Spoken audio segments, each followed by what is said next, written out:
pa fel tak mai ama loi pananoi to hi siam sin pol pi kum song nga li 54 kum song nga li tin zeta prize distribution to kum si nei mat jinu conference ne mang thei dinga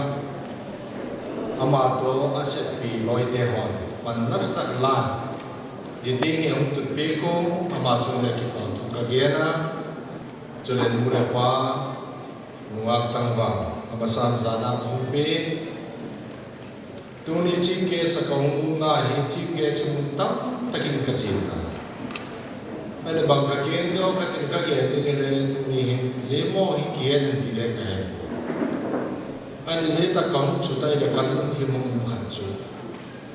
first chief guest ka chi masa na pen kha kalung thimin ahung bota puro thang diana churachan pura MLA naika ke the YP Student Organization Association ati wazir line North Indian President ke lai takai jetaka kaloi pa Dr. Arusang aloi keuloi baby se kamvela ozala pang khom jeun lai student leader ta kalako ada ka chin ke se ko nau chu su na khan puro thang dia ne MLA chin ke se azana ka ke kagel tong sing Red Cross road kaino ki patakhun tol mo mai ko e tol nom ti chu le te to godaw ni sakna je ko ko ai le humber cycle thakani aje chule ke ai lo na lai ka pa humber cycle kha ka chang chin gas nung zui ti le se cycle ka tai chara house sapai mai ka cycle ka nga ye jo hol ka ba lo te ai le chin gas ka sun pe chu 500 ka pe amount le chief guest ma khan hai bi ai le ka chief guest ma san na pe ti chu MLA ki nai ko student leader ki he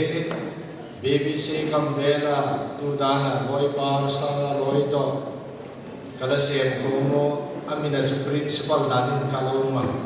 te ka student activity sakane tai la ki che je ka ba ge nom na chu jeni chun kanau te ke khata za cha abangate chief guest che long lo ma uten ne scooter khat be khel lang chi ri chu ni ko cycle long lo ma chief guest ne chi ti mai ai ken ka don na chu scooter chu ya ka khel ni mai humber cycle ne ki ai ka ba a ti pe ai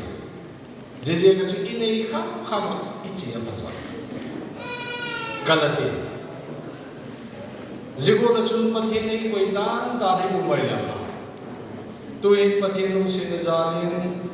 MLA bak he ke loi baby se kam vel koi ta oza kai layo khan MLA ki hin tin zigo ni kiwin ti hi I dream ale um loi ama loi le kha thep na wa ki pata ala ji to ko mitam takte alam bi ko mu the je kun tunin doi sak takina ma le holim na koi tak nei dingin kalam eta tuni hin ka ngai tu student te la ka hi bang ki gen dei to katile dana ka masangai ke so honor zau min again golin pathin thuin na sa takin advice ang bola je ka kitu takalalung thimola chin jingoi le chu nawa dinga lain khowa ang sim hatui dingai ti kha ka ba gen belap noma tu laiken kam gudanin lekha them na lam panga nasa takin imasono adi digin siam sin bol pi dei mundang dang ka chinan le kalagena ei zo mi chate lakting achun siam sin bol pi dei eton ta ka ti occasion khalani le kalagena Azek chu le khalam hitale banglam hitar nasa tain encourage sakibon. Tuni kaloi nung chief guest kong tinga kha Samson Paul Peter chu time keep ball he kho. A time check up na hiwin dan le vai khanla. Advice he chu kaloi nung. Ye chu le Samson Paul Peter conduct la ball nawa time keep la ball dan teu kha. Kaloi nung na ting le he chu. Mun khen khata chief guest ai che le ungkal khat lam wanga nga khop de kai ngam zo pa le mi ti ba auma society la kai bible in lanu la pa zai ti ne kha e khang thak te la kai ang to mi kiu dan nu le pa za ti the bible le again the elder i teacher respect balding nu le pate bang subay honor ati zading tiya i society la kay nero kat asiam sin Paul Peter la ka chuji umlo mai the election khat student organization ai lo le khang thepoi le nu le pate zana hong be tul la kino mai Delhi Bengal la vela student te encourage ka bol na pensu bang hai betila zeta ka hin mi chan te mini zo te sum le pai hau te chan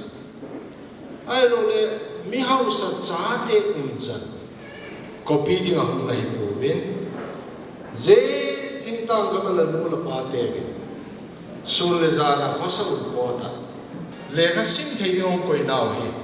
la het min lo ding wai ti hi ka advice na be na mini zo te chan im wai le ki eng mai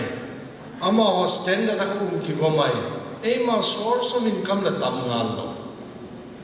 dan example le neo cha ka chief guest na ka gen kha car khat le ka ya thea ai ula ka u te scooter khat le ka mang te ala ke ma capacity chu bangem te la cycle ai ye ka chun ka za cha ding bang je ka ken kani je ka he afford ka bol jo chu humber cycle ka che mai nga je ka chun naw te ho tu ni hin siam sin te la ka lapa khat ka hi na za lo ai lo le elder khat ka hi na za la ke advice non chu I bible na ke hi asui ngai po nu le pa za lo taka le kha bang go nu thim ta le te lasting roi te ken le practical kam lo tu ni siam sit po pi te adinga thu cha ne cha kong ku he nu le pa za thin tak le la la ko in cha mai ti ka ta ong lo khat ko mi mai le nu le pa elder te za ding hi khat nan koi mo ka sa ye chu kong ye la chu la ni na ding e tu la student te hin Ema writes kya wa ye this is my right hilale duties can be up down they know their rights very well but often forgo their duties are as a student gave ka duty ka rights ka hai duty ka hai to important you know your right as well as your duty ye duty hai to se ka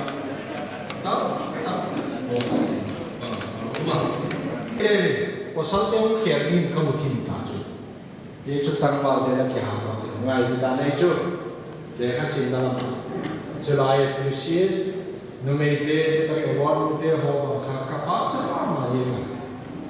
ye ka chu pi ro mi to le ka ge no no me de na sa ta mai tu no me de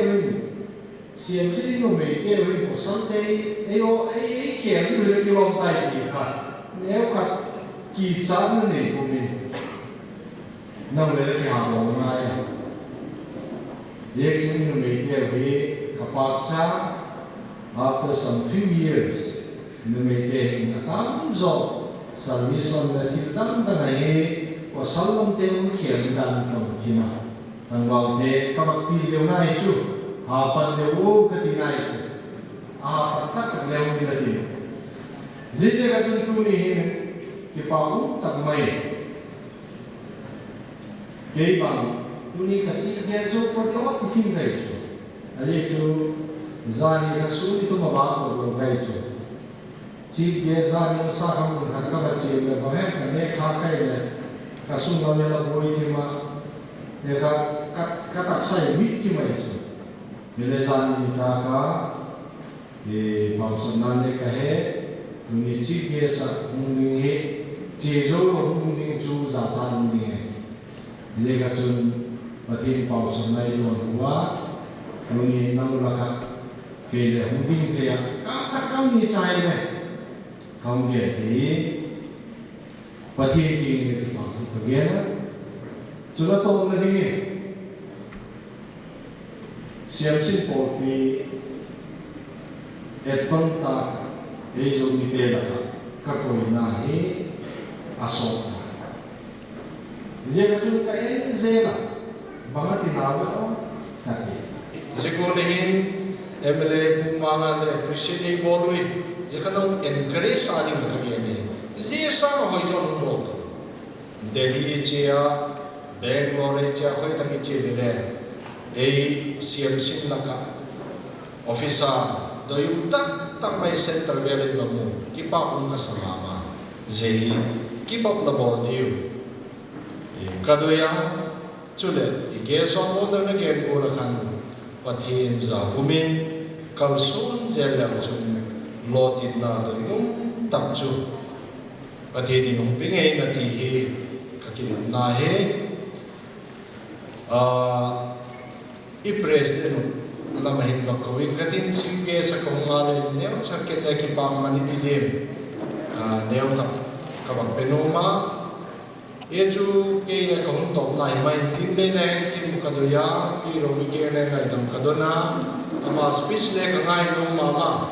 imalo le ne appointment jo kani jekin la team latino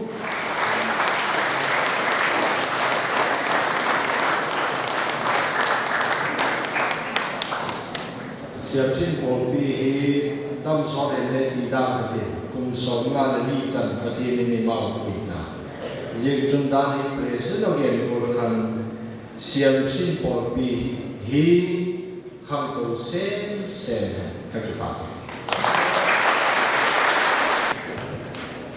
Itu pilih gambar nanti who honorable MLA Chairman MTDC na patihan tu piak jam le masapir nu le pa thuman le amau de sa da ding si thuman patak le ngai ko wai ta kinahon gen khan lengun salowina da goman patak te e siam sin po bi infal block te ani nga on piak kha sanjagin siam sin po bi te tu ma ki pa ma uhi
pi Rawi te sam roda amunan lo saktina te kachia ahi pi Rawi IFS Conservator of Forest North Circle ahi FSCP life member le ahi a general headquarter ana active mama a student la ya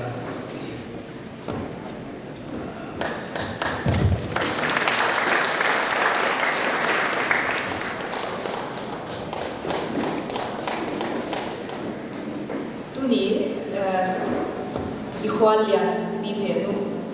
uti manga vai pe MLA ama ana omnon ke male ama le kon gentel dia bana ikhwal zata ku movie 12 thang additional director commerce and industries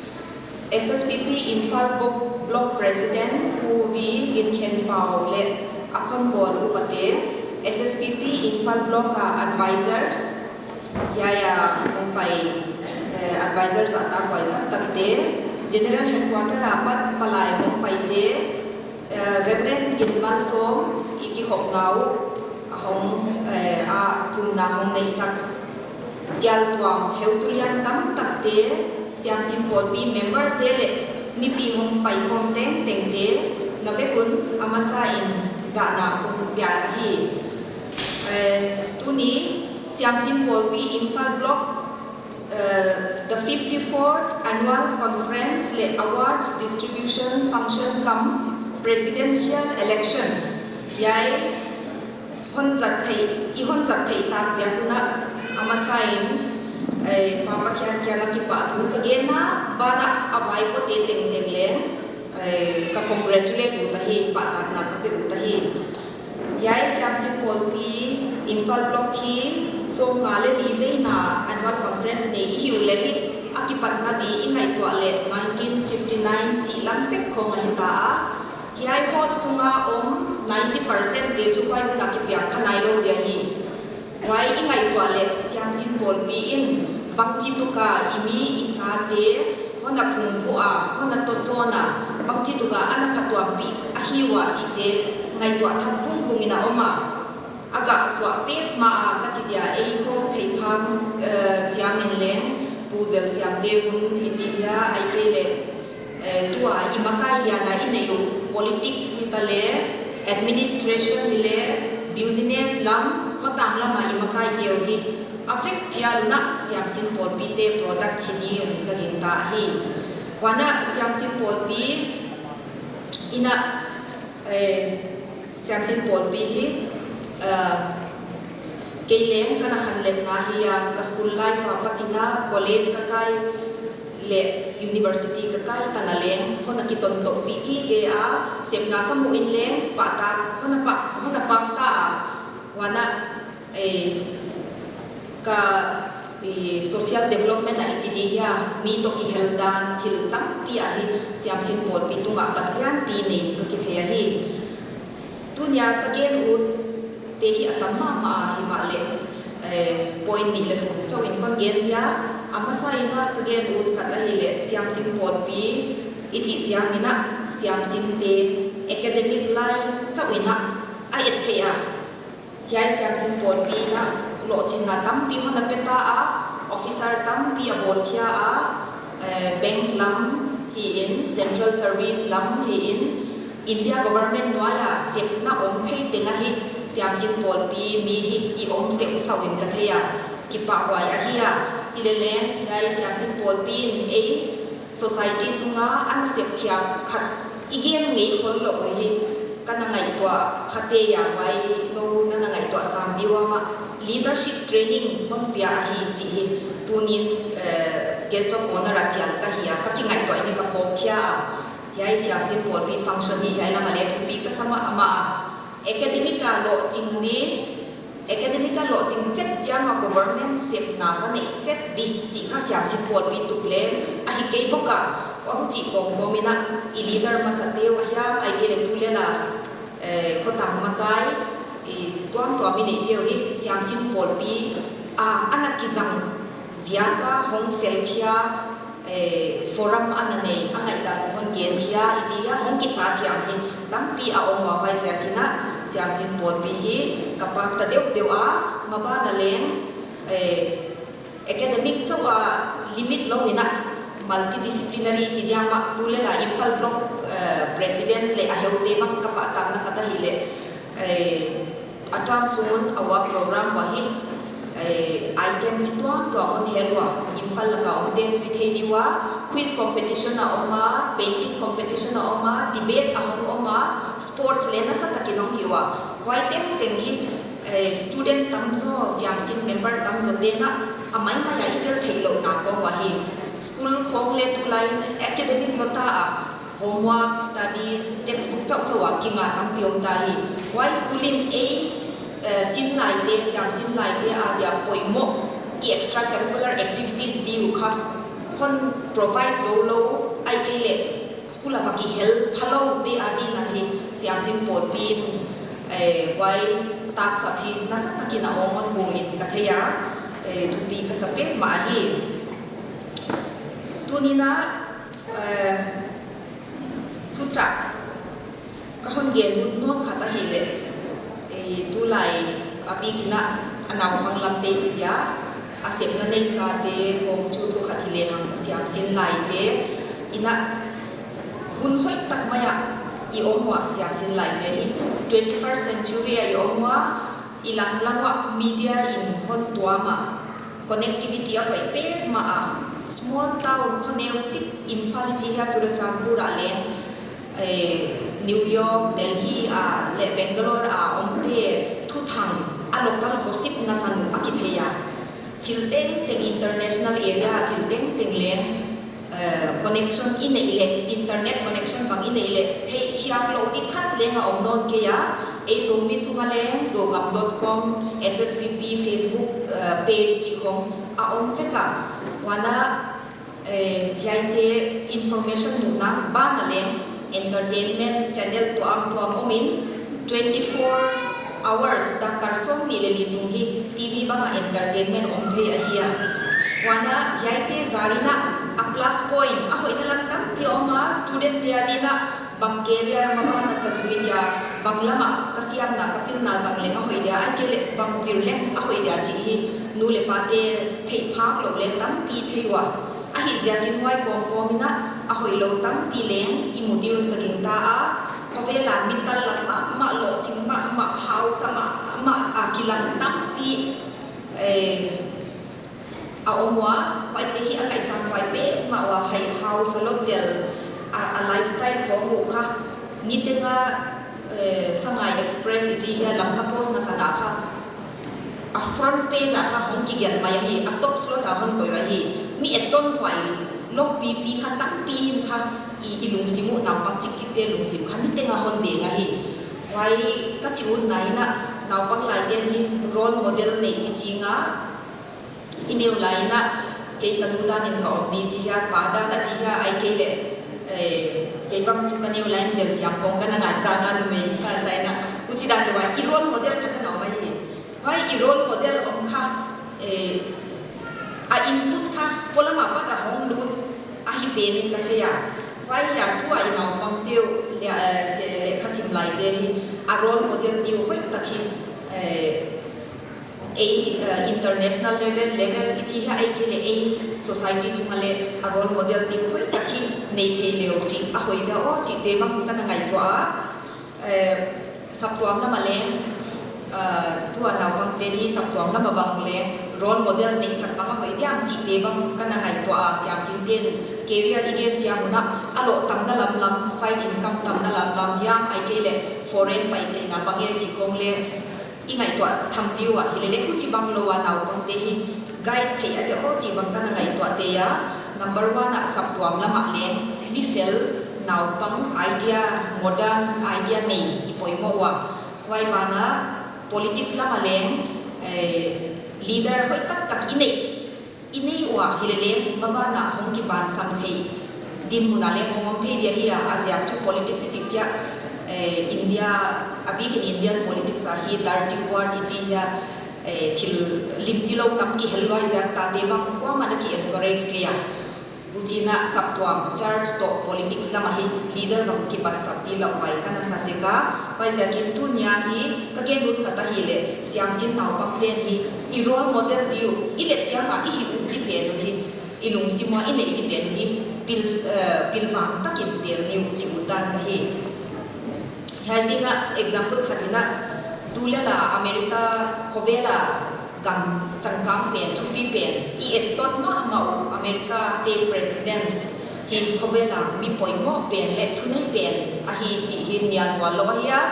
tulela president Barack Obama chi bang hi siamsin naw pang ten ngai sam le hang chi hi hoi kana sama ma kon swak chi le tuan kia hi le alive a hin khwa I study le hi America te president hi mok le ama hi mi vom ahia tribal ahi apa hi anu mi ngawahia apa mi vom ahia apa na Kenya de ahia Harvard ale khasima America ko online na anu to afa kite khazwalo wa kha paisan veng menga hi aneu laya aman le merulo himale anu na I takina kema asung de America kham kia ahia ma hi mi ngo sung kwa na kham kia ya mai zelin ke hi mi ngo te ta ka hi cha mi ngầu tế băng chế à vợ mà mi ngầu tế là cả kịp hoàn hay đi đến một lại cả kiến nhà à vợ kia cả à sung tế và dòng xoài đi à sung tế và dòng xoài là à mau đi anh là chẳng cảm tế mà may rồi anh là trai băng mà may rồi kiến nhà chỉ có cái Somalia chỉ là không à Africa mi đi ấy bắt may à bị cùng à còn chỉ cả không sợ tế là nhiều à cũng chỉ là aman hi ahi na ta mi vom black kahia ke adina ke adia lo kamite in khovela adam suwan no ka sa ho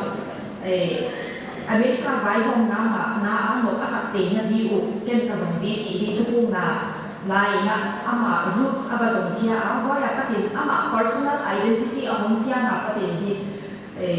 America hong ki ka ya ka tin career itidiam politician ti untuk mayan dia mari lawyer lo azil so ina atu ka ile politician mayan lu chidana ahong pa ini lo chinte mayaw ma kidaitan nari America mi dong te kidaitan nari abe hi tak ke ya swak le sala ano om naw tum tam pi tamale kuchi bangkara ama mi gomina America a president na ahong pam te khobe ni lamdan na sawa wai di kara siam sin po pi mi dia din ni ama hin kwa ni eton ta lo hi lo hiam chi dunia kon tu kwa ka hi anu me ya pasalina yenton diwa azibang le eton ta ka nu me le ka siam hi ama hi lawyer hi ya pasal tu ka qualification pa ya ni kaman gen yang mai dia politician dia bang na kam siam zo ke ya de khai sim le ala tu la min pa nga input la ma ma output la ma na to ma chance le ki nei mang kia office le kai ki ya pa le ngai ko kia mai ja ki na hai te kon gen ya ai ja ki siam ko ni dai annual conference ka election ni sum tam pi le be din ki pa wa ka sum kwa ma ka ki ho le sum tom chi pe ya ko an wa phet ke ni guest of honor ya